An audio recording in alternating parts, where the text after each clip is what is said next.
Êtes-vous prêt à voyager des frontières de vos peurs aux limites de vos rêves, à rencontrer des mythes et des légendes, des diables et des anges, à vous laisser conduire sur les chemins de l'étrange? Arcanum Fabulas. Saison 4.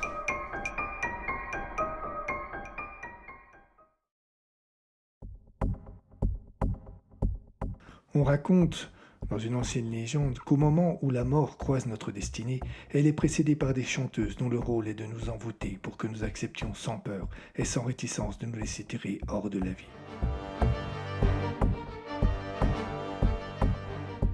Ces chants presque magiques que nous entendons au moment fatal permettent à la mort d'approcher sans que nous la remarquions.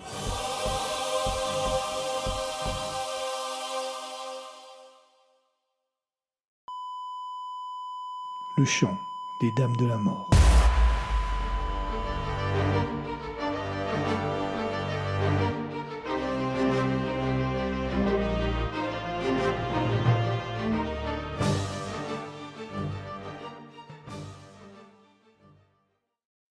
Épisode 17, le train de Wolfenberg, partie 7. La lumière était apparue très nettement au creux de l'obscurité. Tous l'avaient vu, mais Jean Vallet avait été le premier du groupe à réagir. « On y va !» avait-il dit en se levant rapidement. Sans doute quelques-uns de ses compagnons avaient-ils marqué un temps d'hésitation inspiré par la peur, mais il avait été trop court pour retenir l'attention. La distance qui séparait la cachette de l'objectif fut franchie sans la moindre difficulté, et le puits fut rapidement cerné. Au pied de ce dernier, un minuscule cabanon en bois abritait la mécanique de l'ascenseur. Si le premier groupe devait rencontrer une opposition, ce serait là. Jean fit signe à ses hommes de se baisser. Il ramassa un peu de neige, en fit une boule et la lança sur la fenêtre de la petite cabane. Un bling discret témoigna de la capitulation de la vitre, qui n'avait pas résisté à ce premier assaut. Mais il ne se produisit rien d'autre. Vallet se redressa et fit signe à ses compagnons d'avancer. La porte s'ouvrit et de suite ils distinguèrent nettement deux silhouettes au fond de la pièce, près de la machinerie. Tout en épaulant son arme, Jean leur ordonna de ne pas bouger. Un homme s'approcha d'elle. « Baissez vos fusils, dit-il à ses camarades. Ce sont deux cadavres. »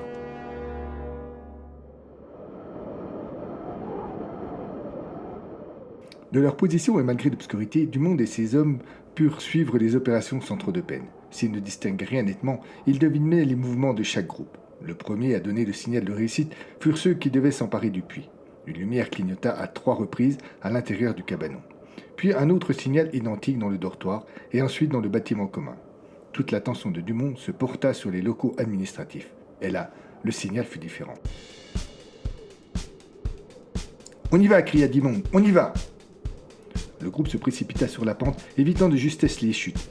Des 4 coins de l'exploitation, les autres groupes, ayant aperçu le même signal, se dirigeaient vers le bâtiment administratif.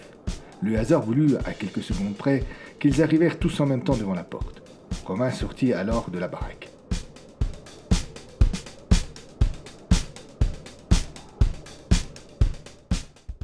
« Calmez-vous, lança-t-il, alors que les carabines et les autres armes à feu se dressaient vers lui.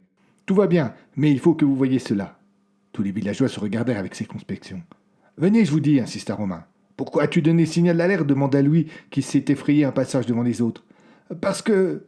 non, venez plutôt voir. »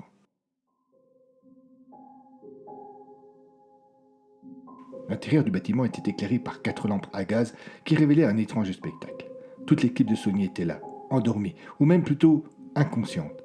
Même Fritz Hans était là, dans le même état.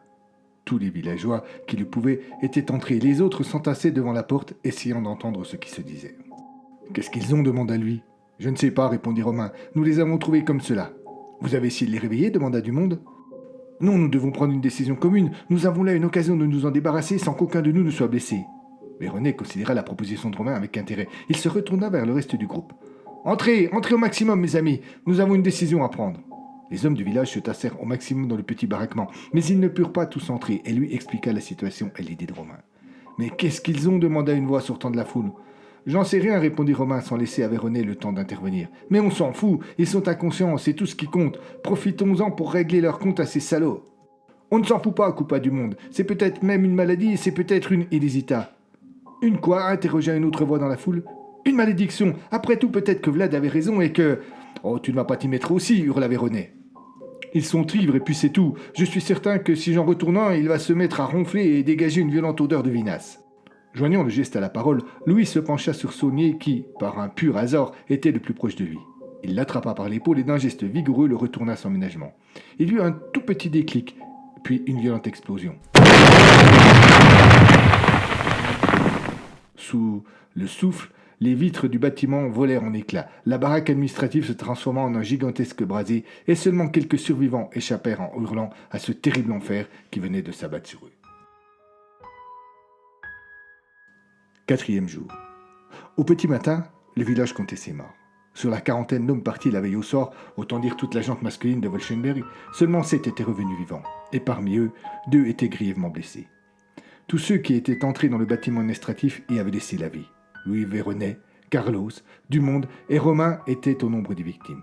Jean Vallée, Yvan s'en était sorti. Les flammes avaient croqué l'obscurité une grande partie de la nuit, et les femmes, alertées par le bruit, n'avaient pu qu'assister au drame impuissantes. Elles avaient regagné le village à l'aube dans une silencieuse procession où l'état de choc empêchait encore les réactions. Plus tard, dans la matinée, le village de Wolfenberg donna l'impression d'être mort tout entier. Les rues, le café, la place, la gare, tout était désert, et l'on entendait sortir des maisons des hurlements, des pleurs et d'autres lamentations qui eurent fait penser aux plaintes de fantômes tourmentés.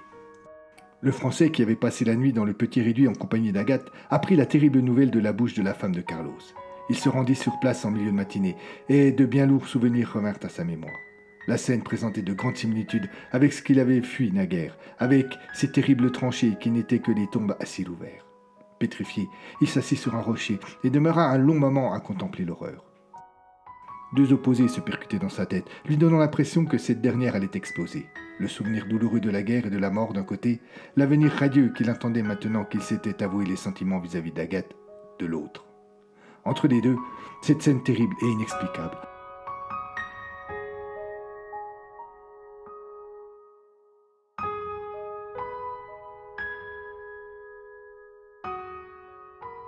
Au bout d'une bonne demi-heure, une force étrange parut s'emparer de lui. Il se leva et se rendit vers le puits dont le capanon paraissait encore intact. Il le fouilla méthodiquement. Il y trouva 3 pioches et 4 pelles qu'il ramena vers le reste du bâtiment administratif. Il chercha du regard l'endroit idéal et aperçut entre les bois et le chemin qui menait au village un espace assez grand pour ses dessins. Il posa son matériel, ne gardant qu'une pioche, et commença à creuser la première tombe. Le ciel était gris, quelques flocons égarés, derniers soldats de la tempête qui s'étaient tus dès le milieu de la nuit, volaient encore sans but. Jacques-Yves travailla sans faire aucune pause pendant plusieurs heures.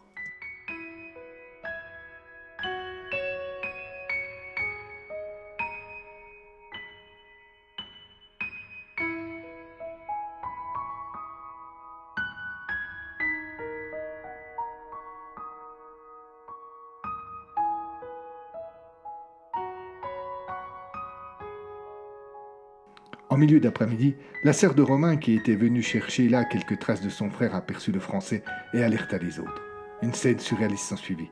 Occupé à creuser, Jacques-Yves ne vit pas de suite arriver le groupe de femmes auquel s'étaient joints les rescapés. Il continuait à travailler, tandis que les nouveaux venus l'observaient sans être capables de réagir. Quand le Français s'aperçut de leur présence, il les gratifia d'un simple regard. Aucune parole n'avait sa place ici. Puis il reprit son ouvrage comme s'il était seul. Pourtant, ce regard fut compris par certains comme une invitation. Les 3 hommes présents le rejoignirent et se mirent au travail avec lui. Puis les femmes entreprirent de transporter les dépouilles jusqu'aux premières sépultures. Quand la nuit vint les arrêter, une grande partie des victimes avait été identifiées et près de la moitié avaient rejoint leur dernière demeure. Le deuil indispensable avait commencé. Le retour au village se fit dans une bien étrange atmosphère, et lorsque le groupe arriva sur l'entrée de la grande rue, il se dispersa sans un mot. Le Français se trouva bientôt seul avec Yvan et Jean, et ce fut ce dernier qui rompit le silence. « Merci, le Français » dit-il en lui mettant une main sur l'épaule. Jacques-Yves le regarda avec un sourire fatigué, lui rendit sa tape amicale et tourna les talons. « Où vas-tu » demanda Yvan. « Rejoindre Agathe » répondit le déserteur sans se retourner et en poursuivant son chemin. « Je voudrais juste un peu de chaleur et de tendresse dans ses bras avant de terminer demain notre bien triste besogne. »« Mais tu ne crois pas que le village est encore en danger » cria Yvan. « Qu'il faut rester vigilant ?» Il n'obtint aucune réponse.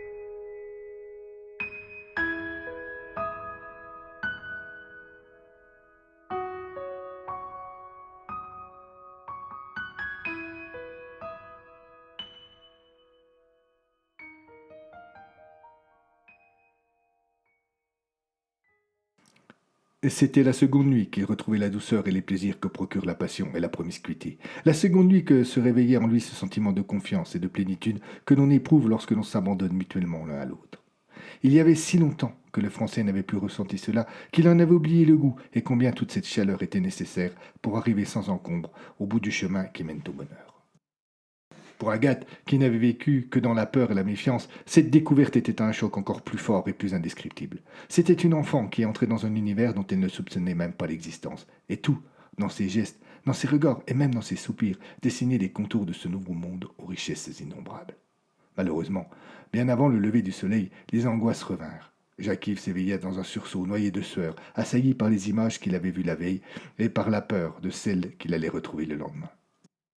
Elle dormait blottie contre lui, la tête légèrement redressée, encore posée sur son épaule. Cette présence le rassura quelque peu, mais ne permit pas le retour du sommeil. Il laissa le jour arriver en faisant 1000 projets pour tenter d'évacuer un peu le stress qui l'avait rattrapé.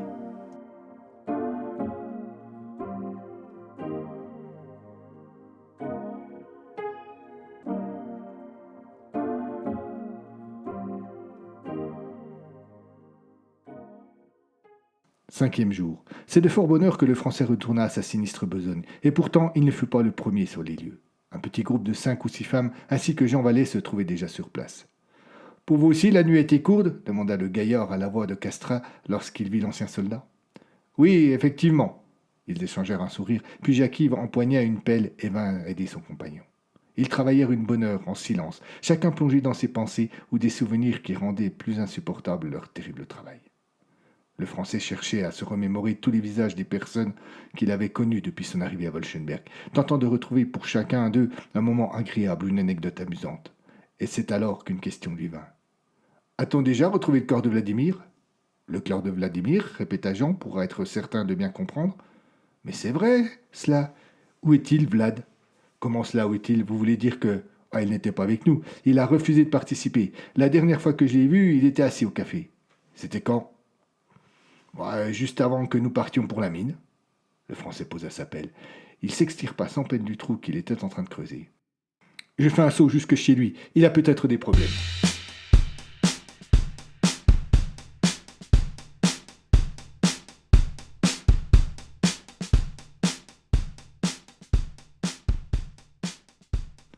Vladimir Kochek habitait une étrange baraque située à l'extérieur du village, dans un sous-bois désert.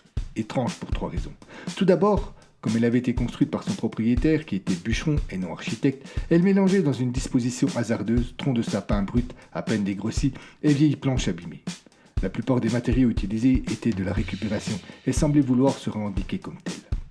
Ensuite, la bâtisse prenait place dans un lieu où l'on ne s'attend point à trouver une habitation. Sombre et étroit à cause des trop nombreux arbres, arbustes et autres végétaux qui occupaient le terrain en mètres, ce sous-bois avait été choisi par Vlad pour une seule raison. C'était son lieu de travail. Enfin, elle n'était pas construite à l'échelle de son propriétaire. Le toit était bas, les ouvertures petites, et c'était une gageure d'imaginer le géant franchissant la porte en se baissant et se cognant à l'une des poutres tenant le toit. Jacques-Yves frappa à l'entrée et appela, mais il n'eut que le silence pour répondre. Il n'hésita pas une seule seconde. Abaissant le loquet qui n'offrit pas la moindre résistance, il ouvrit la porte et pénétra dans la pièce principale de la maison. Un espace mal éclairé, mais relativement bien aménagé et très propre. Une table, des chaises, une grande cheminée et un vieux meuble haut et un autre plus bas constituaient le mobilier du lieu.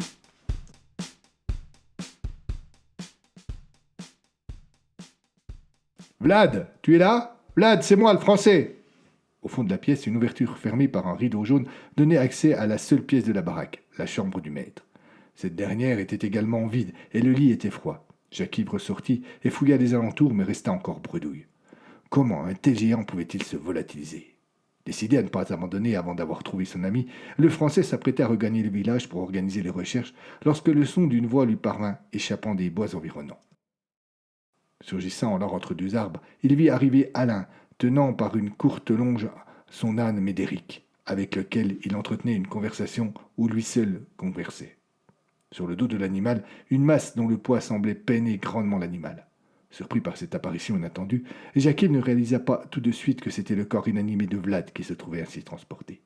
Quand Alain, relevant la tête, découvrit à son tour l'ancien soldat, il s'arrêta net, paraissant d'un seul coup complètement désemparé. « Alain, mais qu'est-ce que... » Reconnaissant le bûcheron, il ne finit pas sa phrase et se précipita vers son ami. « Bon sang, que lui était arrivé ?»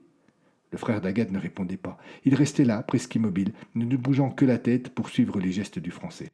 « Alain, mais que se passe-t-il ?»« Dans le bois, trouver Vlad comme ça. Je le ramenais chez lui. »« Où dans le bois ?»« À la roche des Valiers. » Jacques-Yves se pencha sur le bûcheron et lui redressa la tête.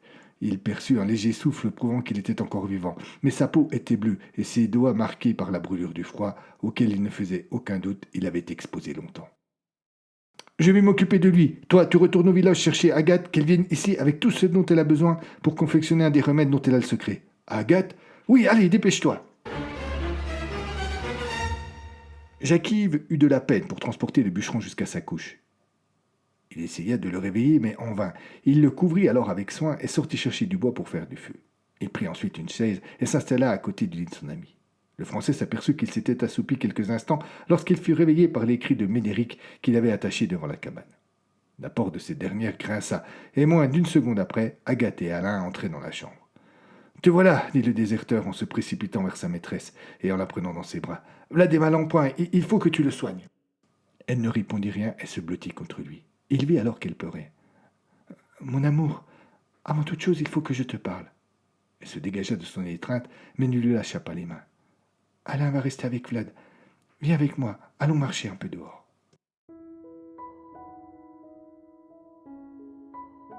Interdit, le Français la suivit sans comprendre vraiment ce qui était en train de se passer. Ce matin-là, il neigeait encore légèrement, mais le ciel s'était pourtant déjà un peu éclairci et la température était plus douce. « Je sais bien, » débuta Agathe, « que ce que je vais te raconter va sans aucun doute changer beaucoup de choses entre nous, et que pour moi, il aurait été plus sage que je me taise. Mais les circonstances ont fait qu'il ne peut plus en être ainsi, et je dois bien t'avouer que j'en suis soulagé. Au fond de moi, je savais depuis le début qu'il fallait que je te le dise si je désirais vraiment construire quelque chose avec toi. » Elle soupira, lâcha sa main et fit quelques pas devant lui pour ne plus être à sa hauteur et ne pas avoir à le regarder pendant qu'elle parlait. Ma famille n'a jamais eu sa place dans le village. Par bêtise ou par méchanceté, je ne sais pas. Les gens d'ici nous ont toujours, au mieux ignorés, au pire insultés et méprisés. Ce n'était pas facile, mais mes parents, comme leurs parents auparavant, en avaient pris leur parti. Et quand je me suis retrouvé seul avec mon frère, j'ai accepté, en quelque sorte, de reprendre ce rôle ô combien ingrat. Elle s'arrêta devant un grand sapin et resta quelques secondes sans parler. Jacques-Yves crut deviner qu'elle pleurait de nouveau et s'approcha d'elle pour la prendre dans ses bras, mais avec délicatesse, elle se dégagea de son étreinte et alla s'appuyer de l'autre côté de l'arbre, refusant toujours de regarder son amant. « Pas maintenant. Il faut que tu m'écoutes d'abord. » Le Français ne répondit pas et resta immobile. Elle put donc poursuivre. « Mais notre soumission à leurs stupides préjugés ne leur a pas suffi. Ils se sont crus autorisés à nous blesser davantage, à considérer que notre vie avait moins de valeur. Ils ont tué Alain. »« Qu'est-ce que tu racontes ?»« Mon frère n'a sans doute jamais été le plus malin du canton. Cependant, il avait une vraie personnalité, des rêves, des passions, de l'humour et des envies que toutes ces qualités lui permettaient de réaliser. Mais depuis l'accident, il n'est plus lui. Il est estropié physiquement, mentalement, incapable de parler ou de réfléchir correctement. Tout a changé en lui. Je ne le reconnais plus, et je dois bien accepter l'idée que le frère que j'ai toujours aimé est mort. J'aime l'Alain d'aujourd'hui, mais c'en est un autre avec lequel j'ai grandi. » Elle parut trouver d'un seul coup un élan de courage. Elle se redressa et fixa Jacques-Yves dans les yeux et balança d'un souffle. « Tout ce qui arrive ces derniers jours au village est de ma vengeance, celle que je conduis en mon nom et au nom de mon frère. » Elle guettait une réaction, mais le Français n'en eut pas. Il ne paraissait pas comprendre. Elle dut préciser. « Je n'ai pas improvisé mon plan. Je l'ai préparé de longue date, en détail. Tout ne s'est pas passé comme je l'avais imaginé, mais le résultat est là. Ceux qui ont tué mon frère sont morts à leur tour. L'équipe des mineurs qui était présente dans le café le jour de l'accident et qui était la même, ou presque, que celle du train. Le responsable du lycée qui ont couvert leurs hommes et m'ont adressé une fin de non-recevoir lorsque je suis allé leur demander justice. Et enfin, cette bande de villageois hypocrites et sans cœur. Mais qu'est-ce que tu racontes, ce n'est pas possible. » »« Oh que si. Avec Alain, nous avons bloqué la voie de chemin de fer. Quelques troncs d'arbres en travers recouverts de neige. Quand le train a stoppé devant l'obstacle, comme je l'avais prévu, tous les mineurs sont descendus pour libérer la voie. Pendant ce temps, Alain et moi avons répandu à l'intérieur des wagons une mixture à base de plantes que j'avais préparée. D'ordinaire, je l'utilise pour endormir les animaux de la ferme, que je dois soigner. Nous l'avons mise dans les lampes à pétrole qui éclairent les wagons. Puis, nous nous sommes cachés dans l'un des wagons de marchandises. Le train est reparti, mais quelques kilomètres plus loin, il est tombé sur un second parade. Rodolphe a de nouveau arrêté la machine, mais cette fois-ci, personne n'est descendu, et pour cause. Le mécanicien, intrigué, est monté dans la seconde voiture, et il a trouvé tout le monde inanimé. En essayant de les réveiller, il est resté suffisamment longtemps dans la place pour être lui aussi victime de ma potion. Le regard d'Agathe se détacha de son amant et plongea dans le vide. Elle parut alors contempler la scène d'horreur qu'elle décrivait.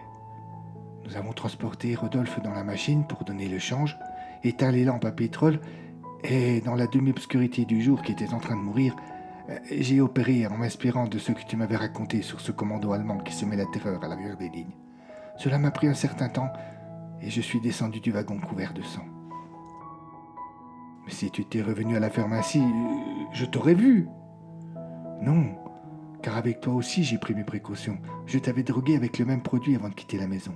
Le Français, envahi soudain d'un étrange mélange de haine et de tristesse, tourna les talons pour fuir cette vérité à laquelle il ne parvenait pas à croire. Mais Agathe l'arrêta d'une phrase. « Tu ne veux pas savoir la suite ?» Il s'immobilisa. Elle poursuivit. « C'est là que les choses ont commencé à déraper.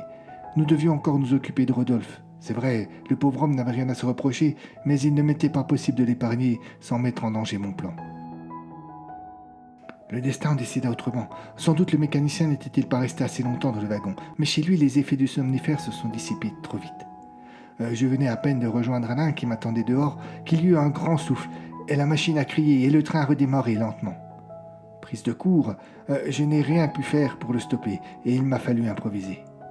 Nous avons décidé de saboter la voie pour empêcher toute fuite ultérieure.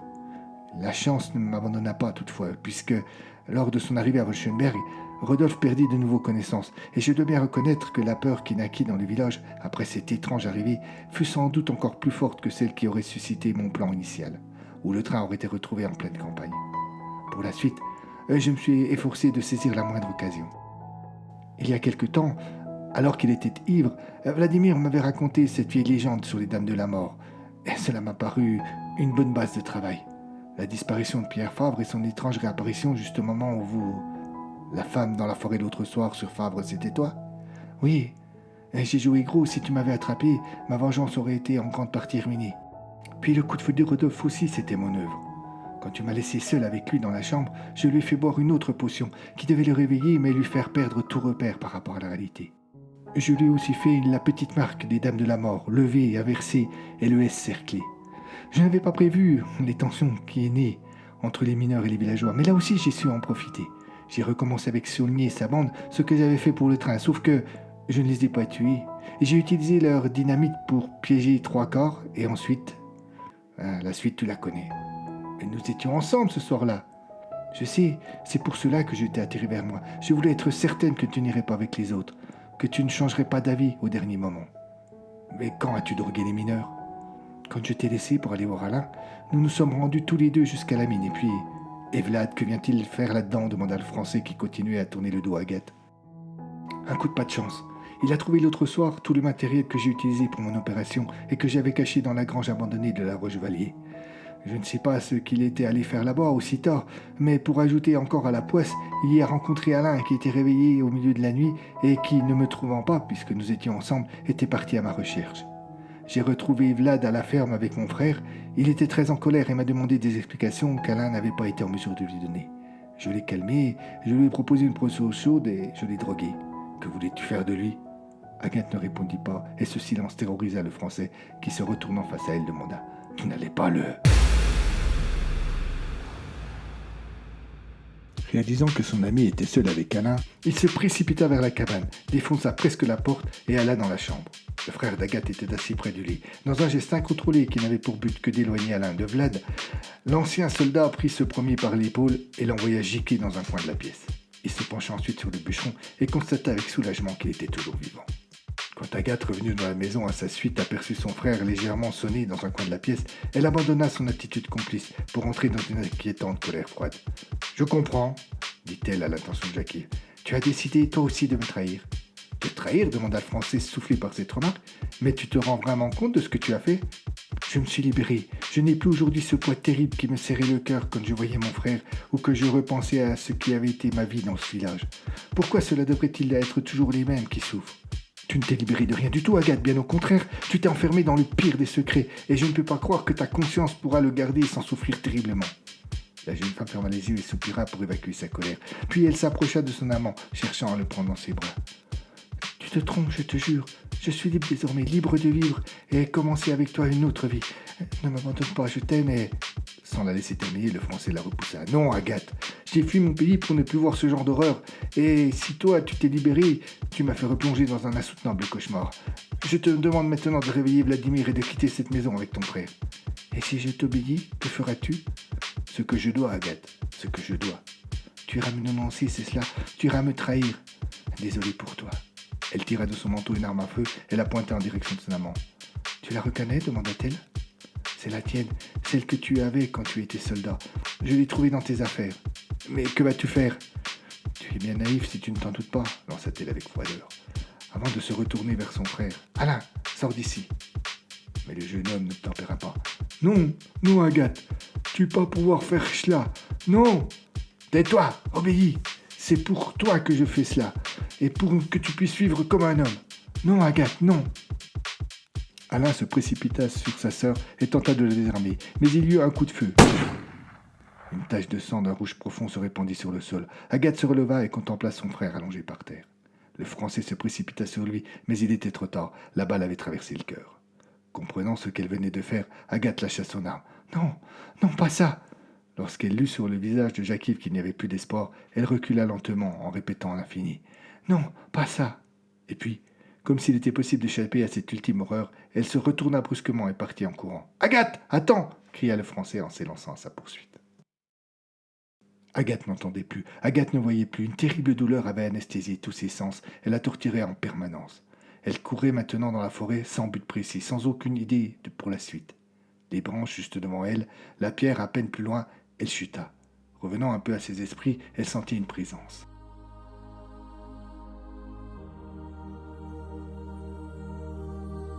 Avec peine, elle redressa la tête. Juste devant elle, une femme qu'elle ne connaissait point était assise avec à ses côtés un loup magnifique. Agathe se rappela de ce qu'avait raconté Vlad sur l'animal qu'il avait vu près de la Rochevalier. Comme la majorité des autres villageois, elle ne l'avait pas cru, et pourtant l'animal était là maintenant, juste devant elle, à moins bien sûr que cela ne fût que le fruit de son esprit. La belle inconnue commença à chanter doucement. Elle lui tendit sa main. Agathe la saisit. Une agréable chaleur se répandit dans son corps.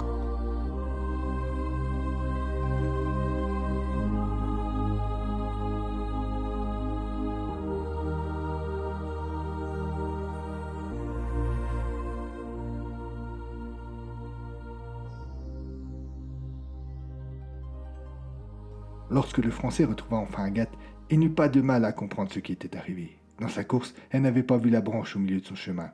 Elle avait trébuché et sa tête avait heurté une grosse pierre. C'était une mort idiote, comme si Dieu, le destin ou n'importe quelle autre force censée conduire aux destinées du monde était venu réclamer le prix du sang.